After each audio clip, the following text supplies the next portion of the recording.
710 ESPN Seattle presents Bob and Groz's One More Thing. Powered by the law offices of Heidi Hunt. Cortez to the hall.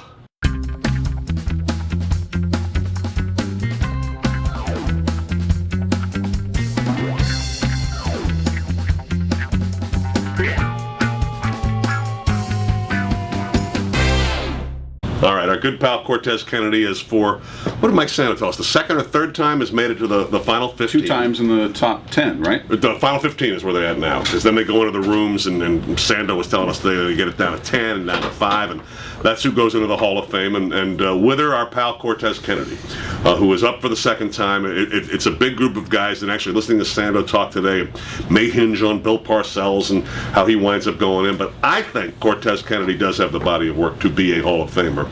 I think he might get in this time. Well, he was a dominant player in his era. I think he might have been an 8-time Pro Bowler. He was a guy who dominated. And the Football Hall of Fame is unique in the sense that there aren't those benchmark numbers that you have in baseball, or maybe had 500 home runs, 300 wins if you're a pitcher, that were kind of the standard for Hall of Famer. You don't have that in football, right? So you've got somebody in that room who's going to argue on your behalf, and Cortez will have somebody in there making his case to the other voters, and they have a minimum of 4, maximum of 7 that get in every year, 2 of which need to be veterans. So it's an odd Hall of Fame. There aren't really standards. A lot of it is kind of dependent upon the case that's made for you.